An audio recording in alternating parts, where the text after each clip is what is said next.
Hello everyone, my name is Christian Roeder and I will be talking about Chapter 6, The Art of Reflection in Supervision. So this chapter basically has four key topics that I'm going to get into today, and those are reflection in our work, journey of self-reflection, ladder of inference, and reflection framework. So let's go ahead and start with reflection in our work. So your first logical question would be, what is reflection in our work? Well, you see, most of us, our thoughts are occupied by our day-to-day work, and we're outcome focused, and reflective thinking often takes away from what we're doing. It's very inconvenient for us to actually do that. But however, when you engage in that deeper reflective thinking, it evokes us to be more connected to our environment and self, therefore more content and happier.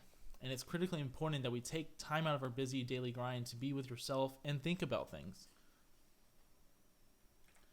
And so, following that up, we're going to talk about how is reflection related to a professional role. Well, you see, reflection assists us to understand the context in which we operate and helps us to remain conscious of how we engage a professional identity, be fully present in our work, and understand the personal and professional beliefs and values that influence what we do.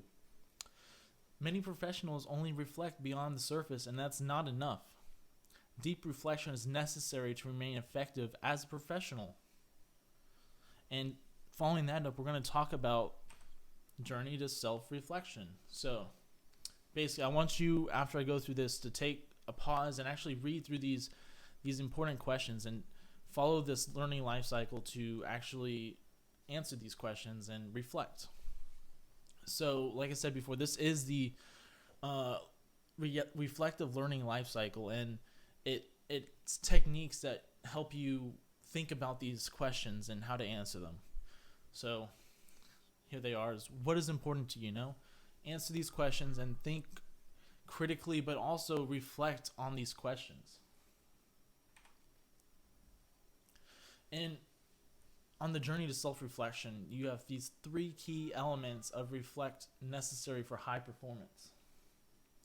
And these are starting with reflection for action.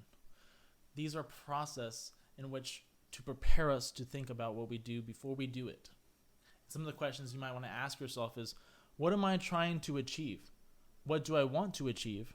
What is my intended purpose? What do I need to consider before I engage? The next step in this process is reflection in action. This process considers how we evaluate, question, and respond while it's in the action. Some of the questions you might want to ask yourself are, am I in a conscious space at the moment? What other options are present at this time? What am I thinking right now? What thoughts am I experiencing? Do these thoughts align with what I am doing? You're going to want to answer all of these and think about these in the middle of those actions that you're doing. The next and final step is reflection post-action. This is thinking back over what has occurred and more than recollection, but also analyzing the recollection. A range of questions are asked to consider what took place. So this is basically after your conversation or event, you're reflecting on what just happened and recollecting and analyzing what actually happened there. So next we're going to go over ladder of inference. The ladder of inference encourages reflection in a stepped process as part of decision making. The ladder of inference has many steps. So the first one is information to take forward and reflect the process. Consider what stood out in the interaction or observation. Take the information and then attach a meaning depending on how the message is conveyed, what is spoken about, and the purpose of the discussion. Reflect on the assumptions made and if those assumptions are correct. Conclude what is occurring and what needs to happen. And finally, progress towards making a decision by repeating the steps and reflect once more, and then the decision is made. And this photo here is basically it's taken out of the textbook, and it kind of describes the actual ladder process and the steps from the top to the bottom. And basically, what you decide in one step could also affect your thinking and reflection in other steps. It could form what your opinion is in those different steps. So keep that in mind. And finally, we will go over the reflection framework. So the reflection framework is it's basically 6 elements that are important to reflect onto quality social work practices.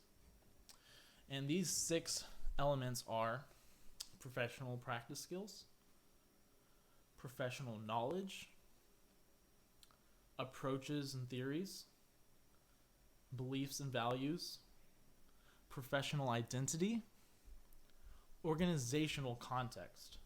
And I will go into each of these in the following slides. So starting with professional and practice skills, here's a set of questions you're going to want to ask yourself when you're going through these and follow these frameworks. As a professional, what practice skills / expertise did I engage? If your supervisor was observing your practice, what key professional practice skills would they notice? What skills do you think are relevant in a given situation? In what theoretical approach did you engage? What did you reflect on at that time? And finally, what key skills would your supervisor see you using? These are all important questions you need to ask when you're going over the professional and practice skills of the framework. So the next one is professional knowledge. And these set of questions also go into this set of framework right here with professional knowledge.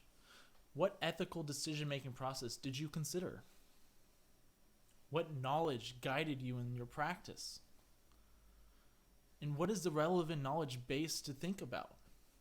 How did you transfer information from this into your work? What knowledge base did you draw that from?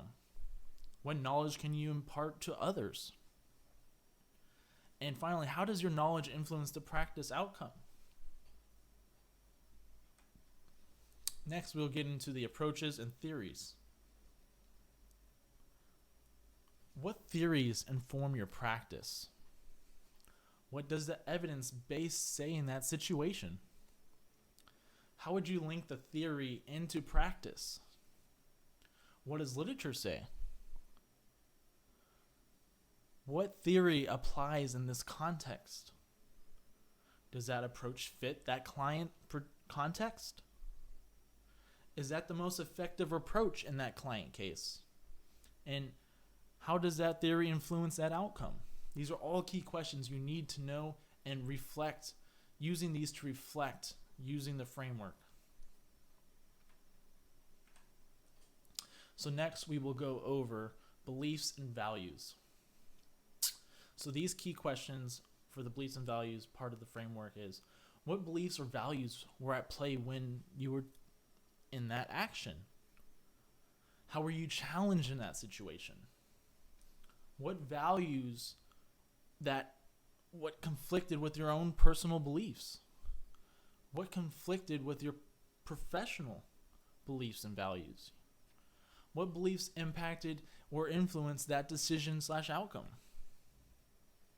What ethical decision-making process did you engage in? How do you engage reasoning in that situation? These are key questions that you need to ask yourself when you're reflecting in the beliefs and values section of the framework. So second to last, we have professional identity. So what role does your professional identity play? How much of a role do you think your professional identity played? How has your professional identity shaped your practice? If you developed a professional identity, what would that look like? How do you see as the role of professional identity? And what are the key aspects of a professional identity framework? You need to ask all these questions to yourself when you're reflecting about the professional identity step in the framework. And lastly, we'll go over the organizational context. So, what policies or guidelines were important? What organizational values do you think were relevant in that situation? What organizational processes were considered? What legislation guided you? did the structure impact on? How did you see the change in this situation? What role did culture play in this? And finally, how can you negotiate the system in that situation? This was the final part of the reflection framework. And next we will go into conclusion. So this is basically the end, and I'll just re-go over some of the stuff I talked about before. So you got reflection in our work. Going over the 3 steps: reflection before your practice. Reflection before your action, reflection during your action, and reflection after the action. Those are key steps you need to take to actually reflect in our work. Then you have the journey of self-reflection, asking all those questions to yourself and using the learning cycle to actually answer those questions and think deeply and reflect.